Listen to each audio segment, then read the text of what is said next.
Podcast City Network. Listener discretion is advised. You're listening to The Everett Lee Show. A shot of entertainment to the head. Sit back, relax, and enjoy the entertainment.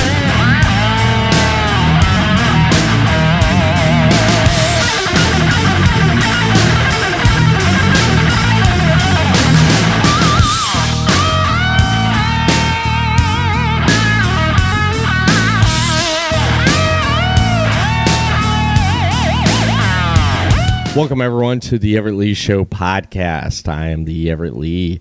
Quick shout out to everyone that follows me over on Twitter. You can follow me at the Everett_Lee, Facebook.com/the Everett Lee. Click that thumbs up.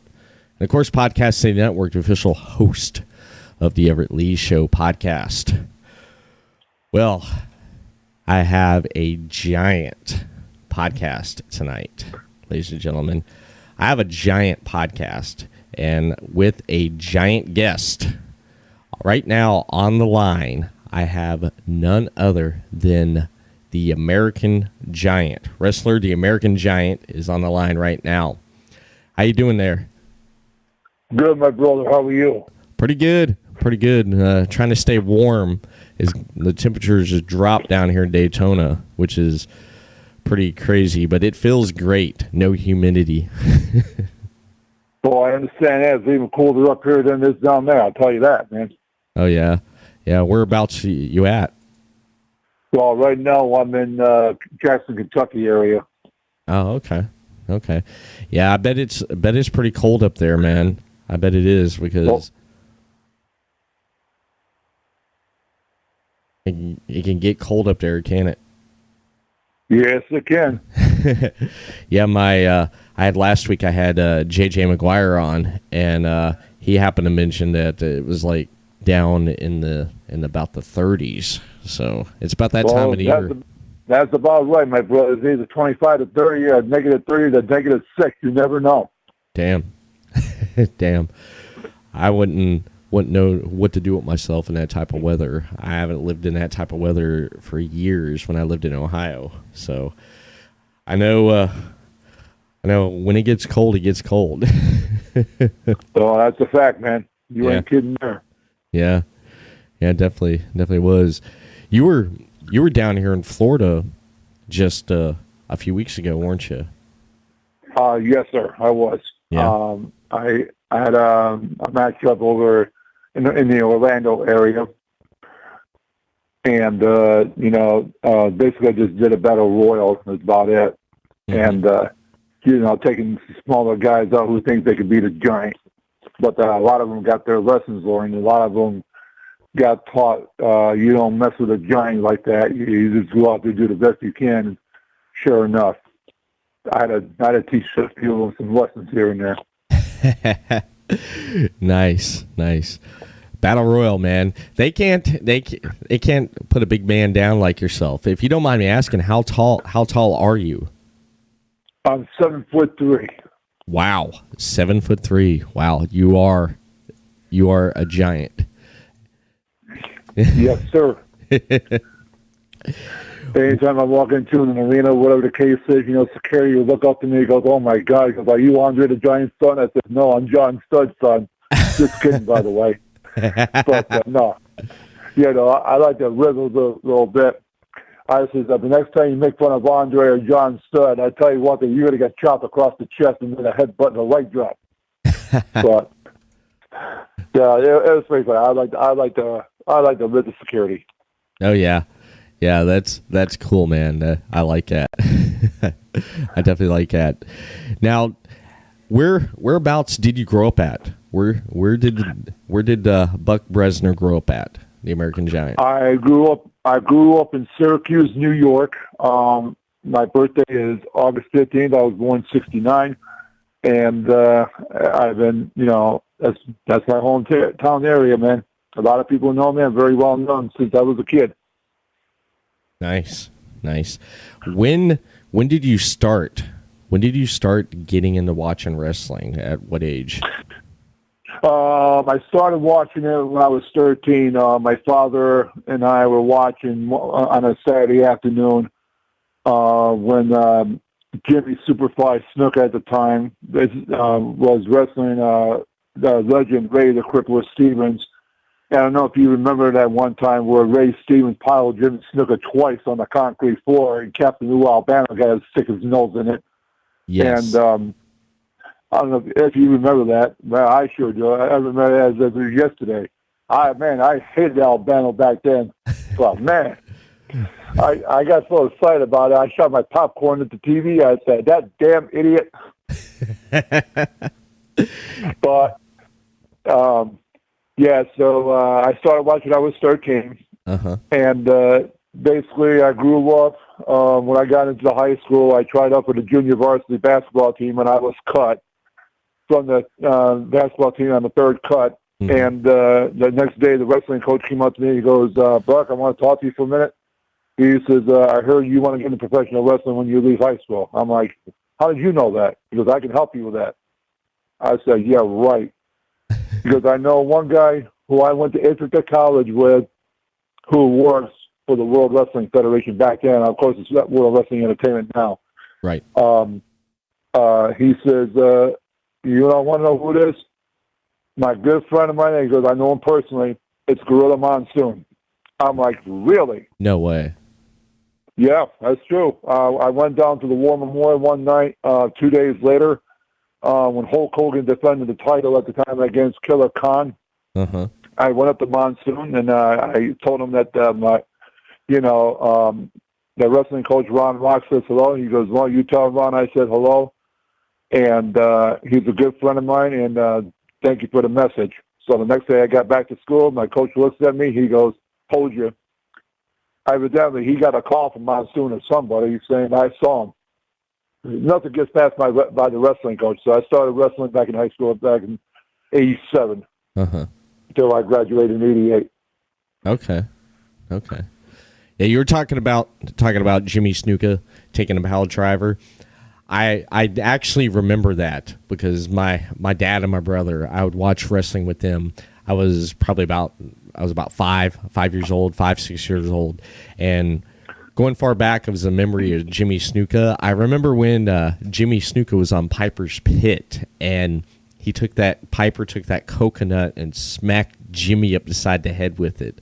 My dad was a fan of that for years, and you getting mad at the TV and throwing the popcorn and hollering at Captain Lou Albano kind of reminds me of my father. He always cussed and yelled at the TV when Ric Flair and Dusty Rhodes always had their feuds and stuff, and he was a Dusty fan, and he hated Ric Flair. He yelled at the TV and cussed at him, and I totally know what you're talking about there, man. I mean, yeah, when Jimmy got cracked up beside the head with a coconut by Piper, I was like, who is this guy beating up, Jimmy Snuka? Right. And I'll tell you what, when Piper whacked Snuka, that made me even furious more. I took my own beanbag chair, I slammed it on the floor, I gave it a couple of elbow drops. I actually put 2 holes in it while I did that. I made a big mess on my living room floor. It's like, man. And, my father grounded me for 2 weeks about that. He goes, you ain't going to come in here and pretend these guys are wrestlers. And I said, yes, sir. And there was one time at the War Memorial, my dad and mom took me to the very first wrestling match, and Ray Stevens and Jimmy Snuka wrestled in the main event. That was around the time Snuka was arrested for allegedly assaulting his girlfriend in the Syracuse area. Right. And I got really excited about it. I would love to see Snuka. And, I came close going down to the ring and saw Snuka.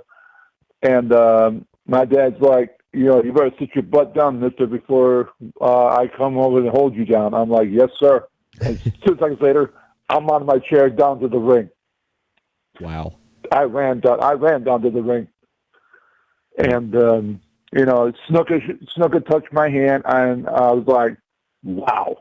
That really put the fire in my heart that day when back then. And ever since then, I've always had a passion in getting involved with professional wrestling.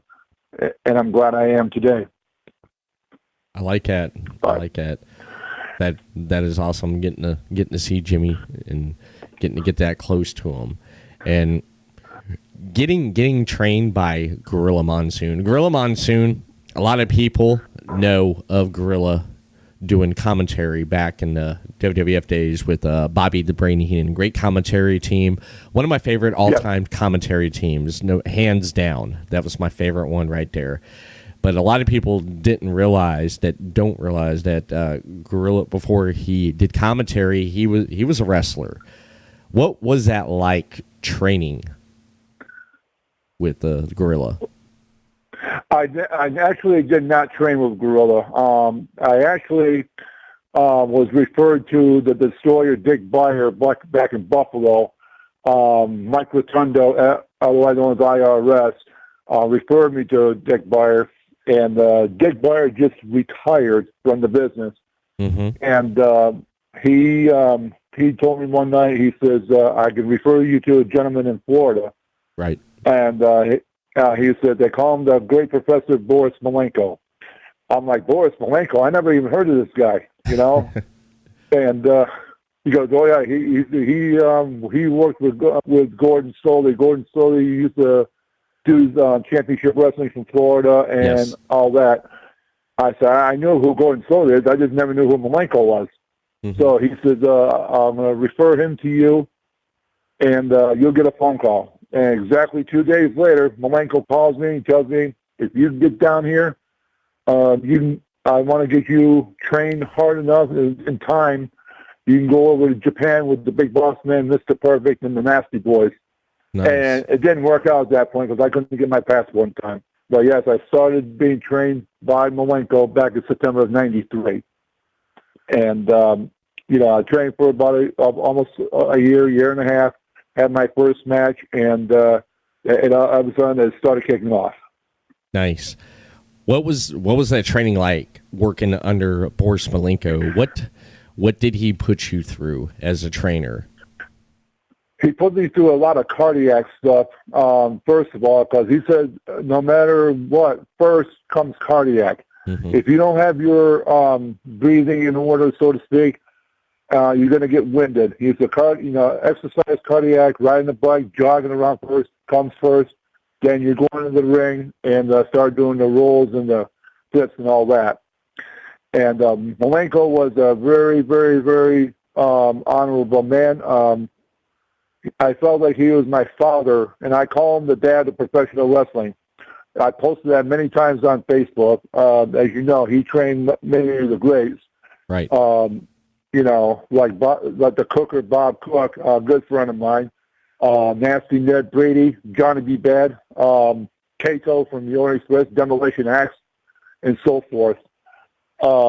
He told me one day, he says, I want you to learn how to wrestle as a big man. You don't need to do these technical high-flying stuff. You're too big for that. Right.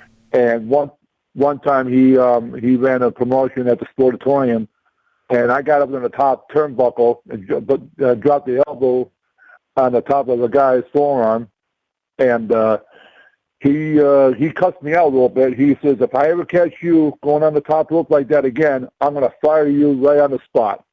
Damn. And he said, you're supposed to be a giant. Be a giant. I said, yes, sir. And ever since then, I've been training how to do things like Andre, Stud, Bundy, mm-hmm. Hogan, the big guy stuff. I enjoy doing that. It's much better for me. Right. Yeah, a lot of big guys, a lot of big talent. You don't see them get up on the ring much. Nowadays, you do see some big guys get up on the turnbuckle and do some moves and stuff, and it's usually once in a while you see something like that though. But a lot of big guys, you never really seen them get up on the turnbuckle, not unless they get their opponent in the corner and they get up there and they're pounding him in the head. That's about it. Right. That's about it. You know. You want my honest opinion about that? Okay. Any 7 foot plus guy goes on the top turnbuckle like that, they're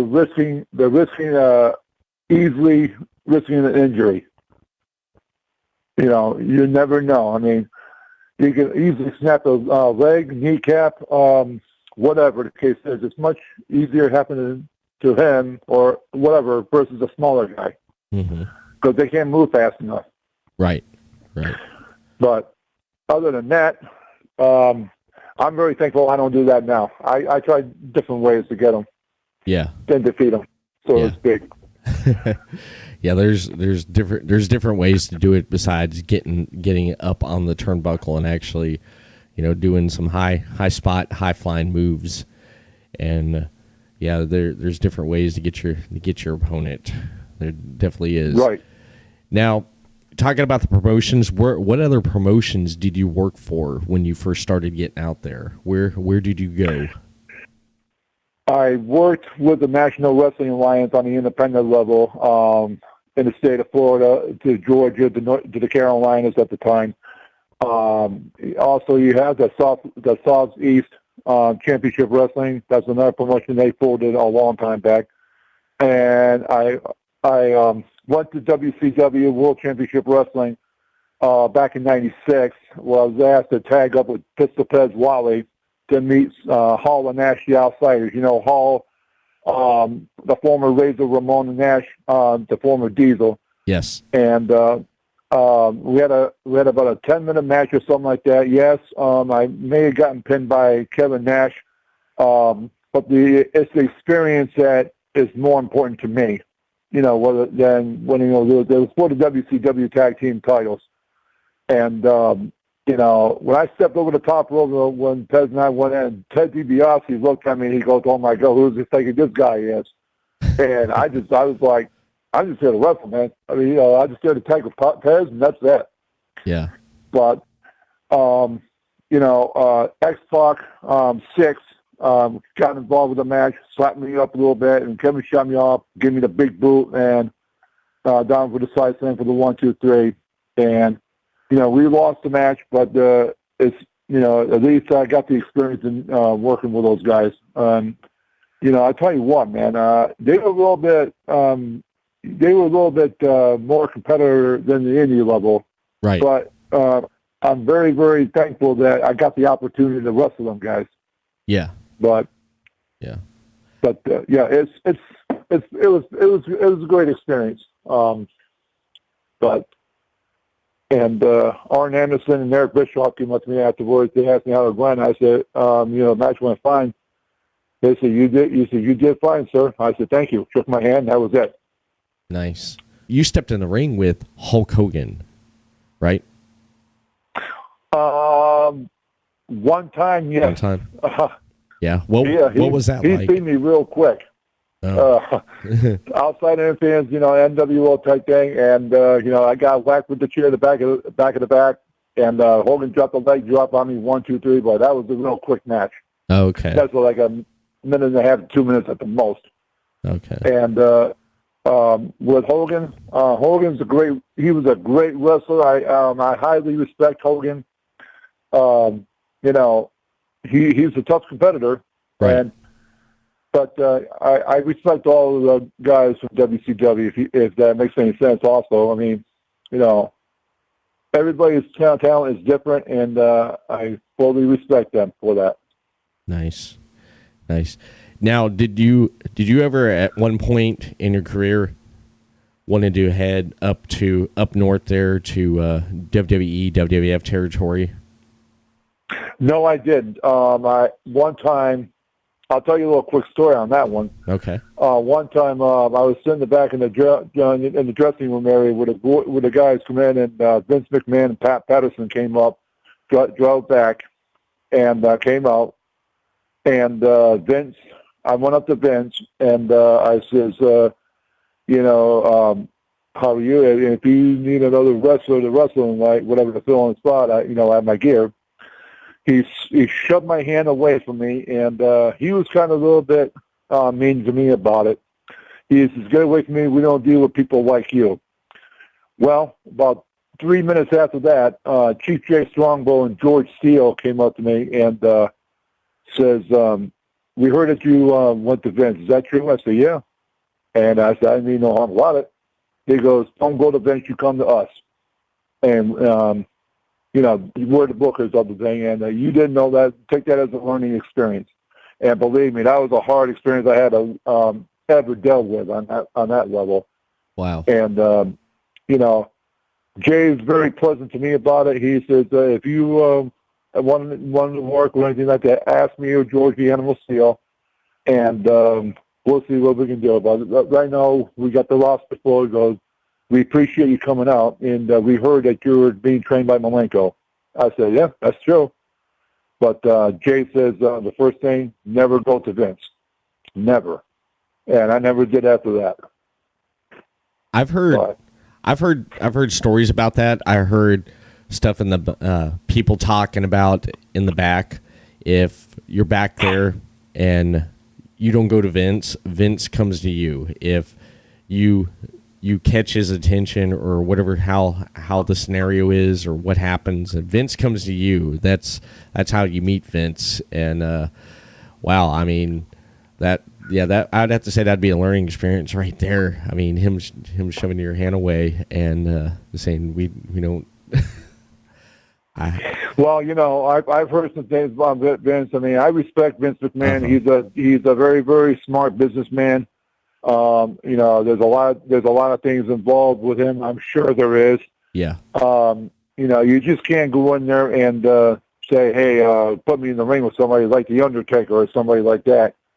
You just can't do that. I mean, right. Actually, to be honest with you, I almost got arrested for being in the back, and they thought I was never a wrestler. Really? I said, you kidding me?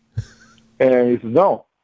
I said, well, I'll tell you what. I go, if your security is going to be crew to me here, do you know where the Sportatorium is on Albany Avenue in Tampa? He goes, yeah. If I catch you guys in there, I'm going to have my security crew throw you guys out. Wow. That's crazy. Oh, yeah. That's crazy. It's great. It can be. I mean, especially security. I mean, security at the Sun Dome or any place like that, they can get real strict. Right. Right. And then when I was asked to do the WCW match, security is very pleasant to me. They knew who I was coming in. Mm-hmm. They were told that I was going to tag up with Pez, and that worked out pretty damn well to me. I mean, now that's professional. If you're not professional, you have no business being in the business. Right. It's just that simple. I agree. You present yourself professional, you come out professional, and you have to act a certain way. You definitely do. Well, just like Boris Malenko said, even Dean and Joe Malenko told me the same thing. Be professional in every sense of the word, and in your career. Because if you're not, then it's gonna backfire, and you'll get the heat for it. And ever since then, even though if I don't wrestle on some night, if I decide to check out a show, I do not go back in the locker room unless I'm asked to wrestle that night. Right. Because you don't want to get involved with their storylines. That's me personally. Uh-huh. To me, that shows disrespect. Unless you're asked to work. Right. But just be professional. That's all. That's the best way to look at it right there, and the best way to do. I like that. Now, current wrestling, everything is going on in current wrestling. You keep up with a lot of the current wrestling, right? Goes on like with WWE, NXT, AEW, and other promotions like New Japan and ROH. I hear bits and pieces of them. I don't watch it every time on TV like I used to. Uh-huh. Once in a while I'll see it on, a replay or something like that. WWE nowadays today. I don't even watch hardly AEW. Is it? Yeah, AEW. AEW. I haven't watched their product yet. I heard they're doing pretty well so far. They are. But I don't watch the WWE hardly anymore. I don't agree with a lot of things that goes on in there, to be honest with you. I mean, they got great talent. I mean, guys like Rusev, great talent. Who else is in there? At one point, they had the great Khali, a 7'8" guy. I mean, they had great talent in there. You just got to use them right, man. I mean, you just got to have them go out there and do the matches right. And nowadays, they're doing, and I understand they brought it down to PG now, But you just got to be careful what you do in the ring, and especially on national TV where kids are watching it too. Yeah. You know, and, you know, I'm like, you know, if I was asked to go to WWE, which I wish I would be asked, I mean, it'd be a great experience. But, you know, I would go to see what it's like. And, you know, it depends. It depends on the individual, the circumstances of it.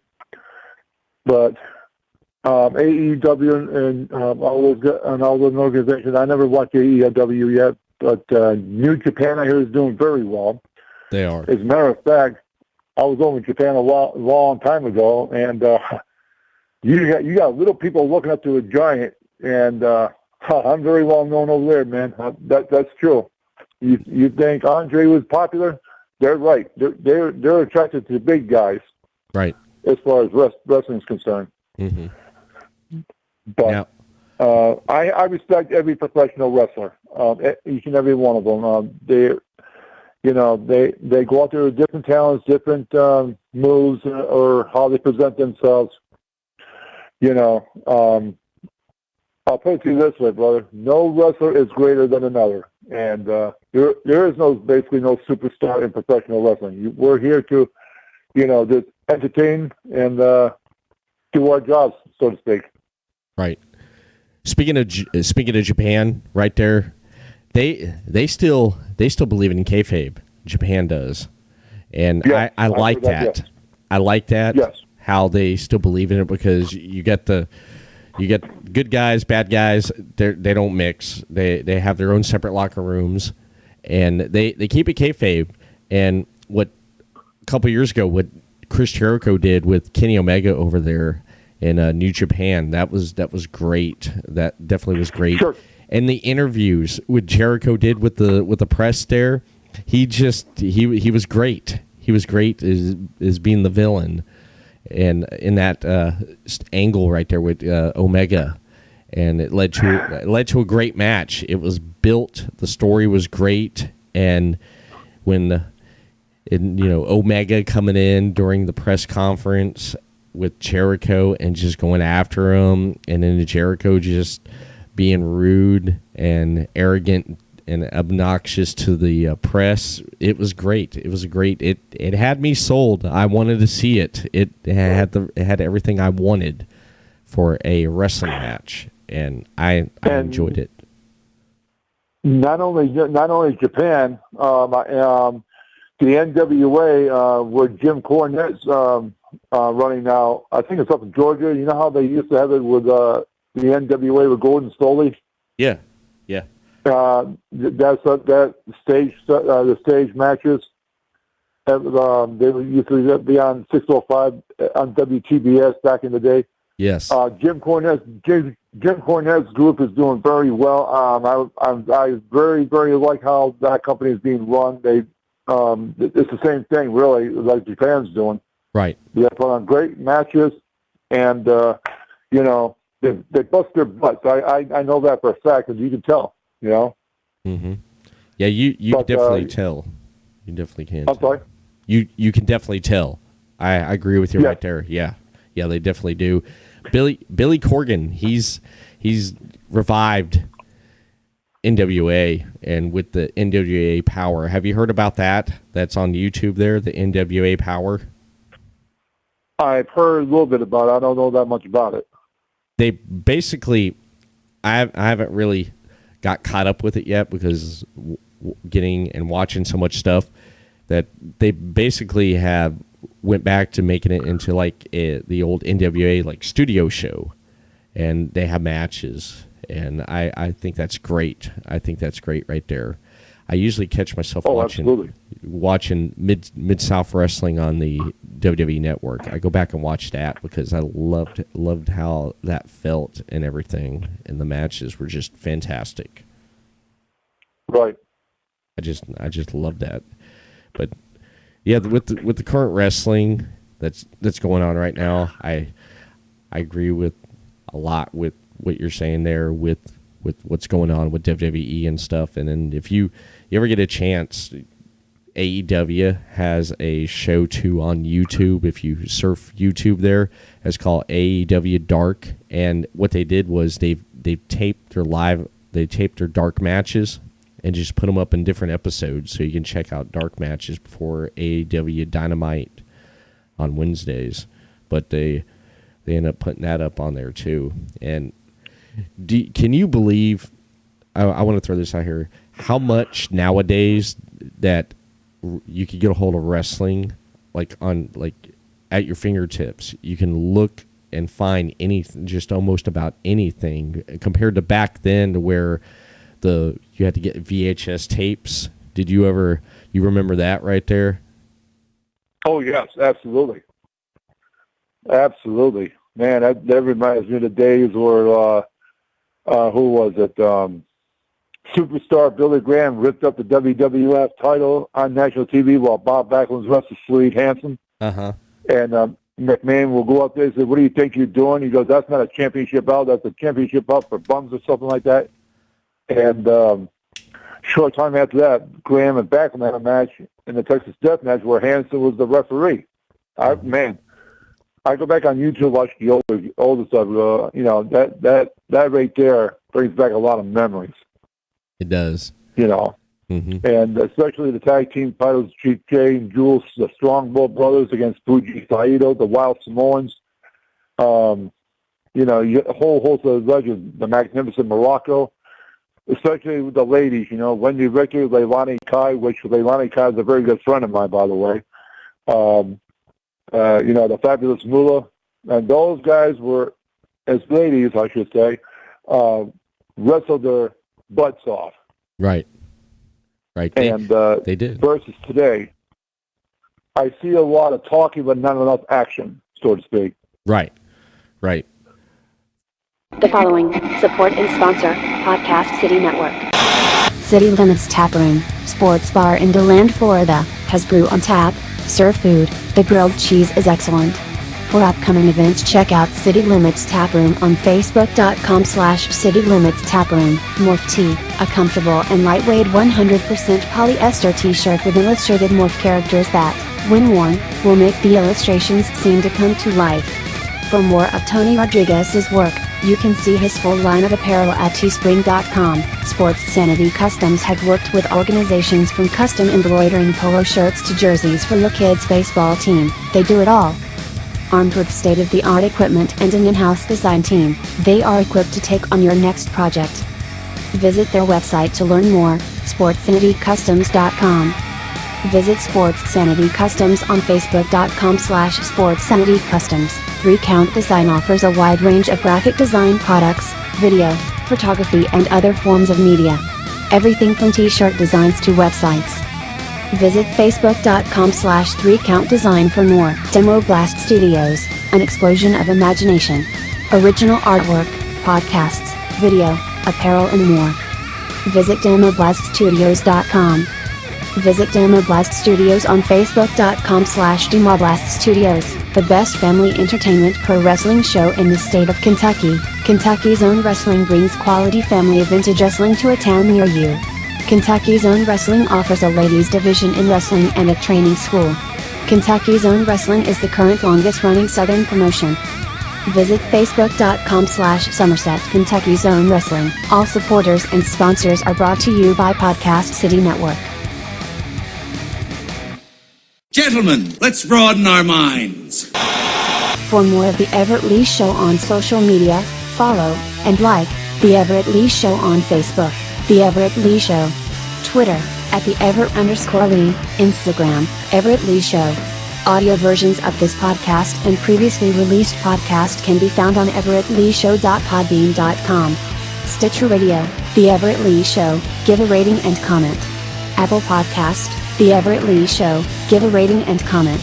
YouTube, The Everett Lee Show, subscribe to the channel. The Everett Lee Show, your shot of entertainment to the head. You're listening to The Everett Lee Show.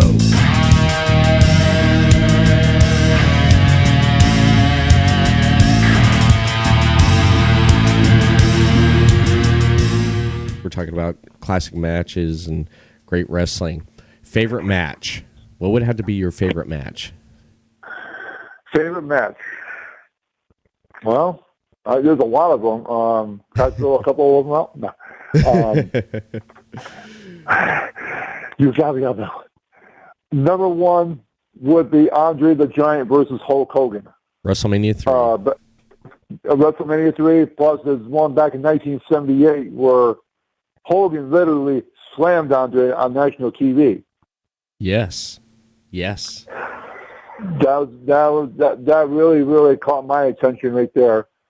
And another one would be Superfly Jimmy Snuka against Morocco in the steel cage, where Snuka went up to the top of the steel cage and leaped off and nailed Morocco right in the middle of the ring.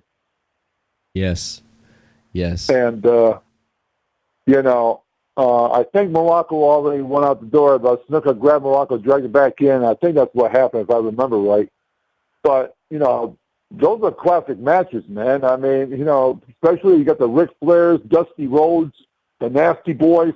Yes. And, those guys were professional wrestlers back in the day, and it's different back then than it is today. And I'm not saying anything negative about talent today. There's a lot of great talent out there today. It's just how you present yourself with the matches.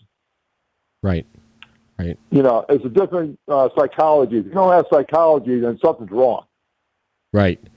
Exactly. You got to have that ring psychology. And my favorite wrestler for ring psychology would have to be Jake the Snake Roberts, man. He was so I agree great. With that. Sure. He was so great. I loved when he cut the promos because his promos wasn't a Randy Savage or a Hulk Hogan or Ultimate Warrior.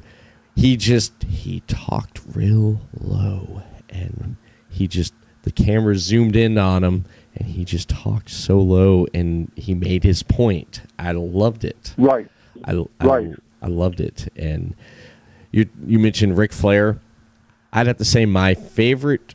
I like Flair and Dusty. I love their feud, but I'd have to say my favorite feud that Flair had was with Ricky the Dragon Steamboat, the best of three. I agree with that. The best of three series, man. That right there. Last year I went back and watched those 3 matches. That right there, that's 5-star wrestling right there, because the story and everything with that through all 3 of those matches that they had, those best of 3 matches there, was just fantastic. And not only there, and on the indie level, back almost 20 years ago, I had a very, very tough match with the Cuban Assassin. Nice. And I respect the Cuban Assassin. He's a great, tremendous wrestler. But man, I'll tell you what, when his tactics started to get a little dirty, so to speak, my job was to try and shut him down as quick as I can and try to beat him. I remember a couple of times before, the second time I think it was, I had the Cuban beat by the big boot, turned around. His manager came up and started to argue with me, and the referee split us up, and I turned around. Cuban Assassin threw the salt right in my eyes. Oh. And pulled the tights for the 1, 2, 3. And the referee says, okay, that's it, ring the bell. And he reversed the decision and gave it to me by disqualification. But I tell you what, wrestling the Cuban, it's a pleasure doing that. I appreciate that very much. I respect the Cuban. He's a great wrestler out of Puerto Rico. Uh-huh. Especially I believe he's teaming up today with Ricky Santana in Florida. Right. Those guys are great wrestlers. Those guys work great in the ring. I mean, I'm not going to. I can't take anything away from them. I won't cut them short. They're great wrestlers. Nice. Yeah. Talking about getting in the ring and having great matches with great talent. Now, anyone that's current wrestler that's out there today that you haven't gotten in the ring with, or actually we'll just say anyone in general that you have not stepped in the ring with, who would you like to step in the ring with and have a match with?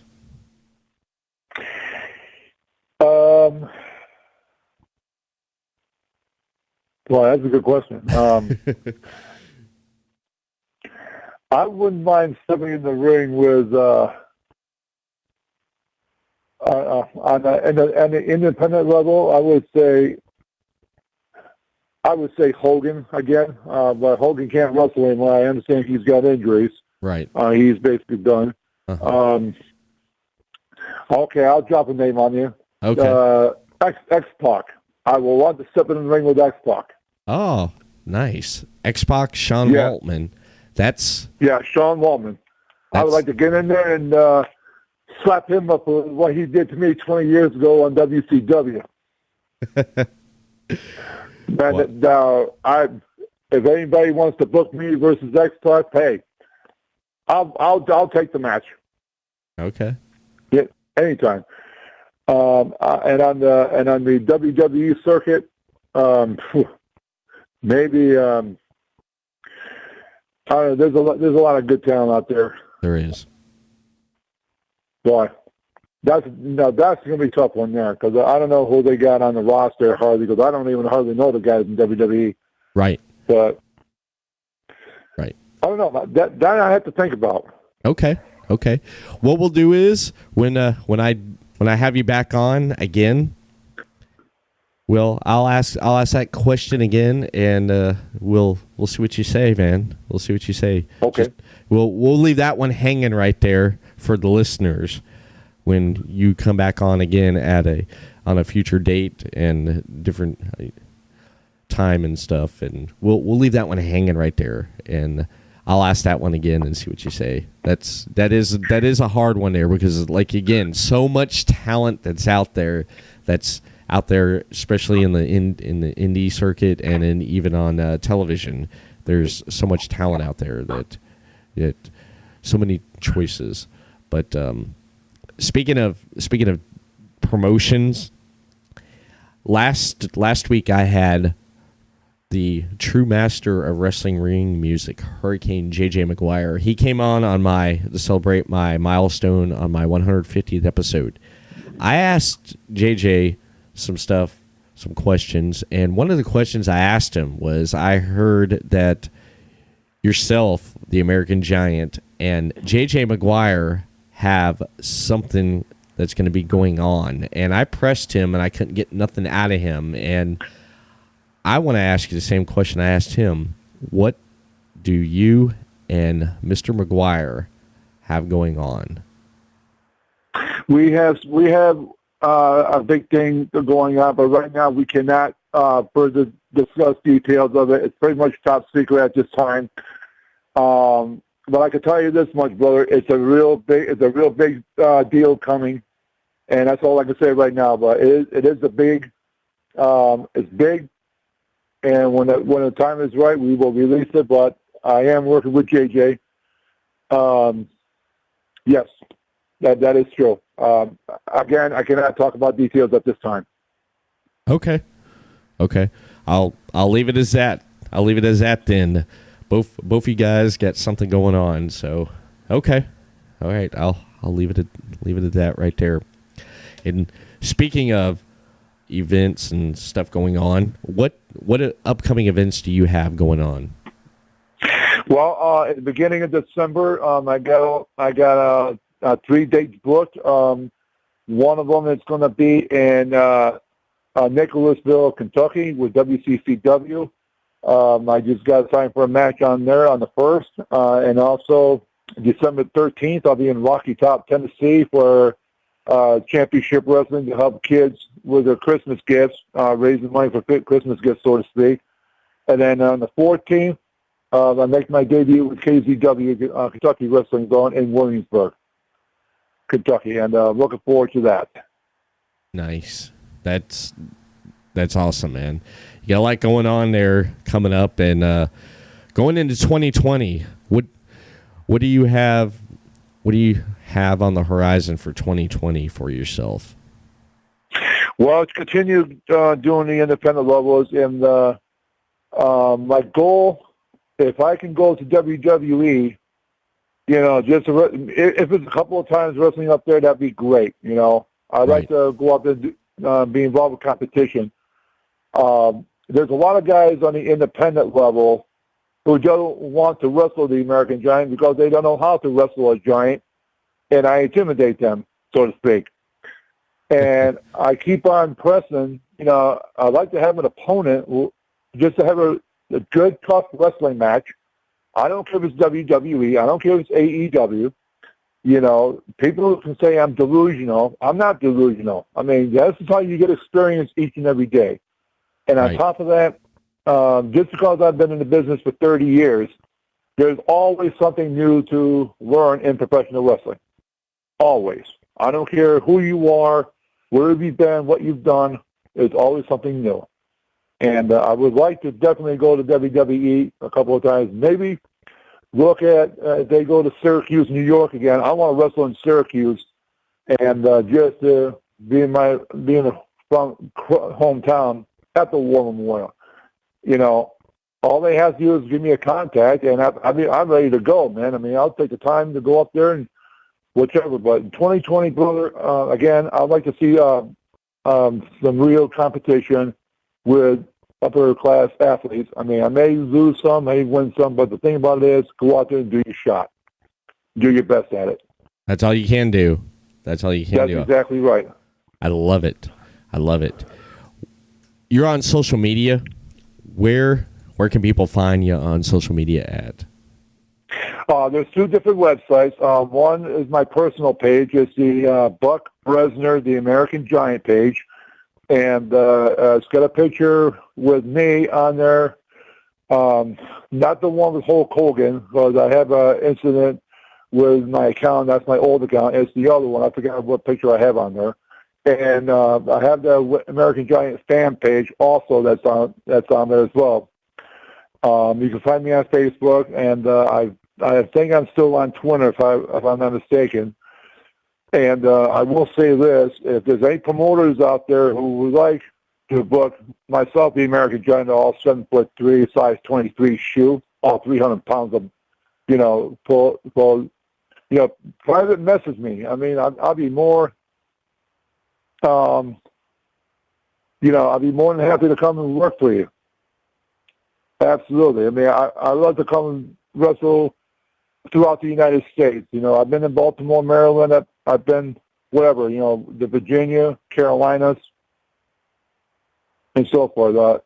I'm ready to work all the time. Excellent. I want to thank you for coming on tonight, taking time out and coming on here on the Everett Lee Show and talking with me and talking about great stories, your career, and much, much more in the horizon. And I'm looking forward to seeing what happens and where you go.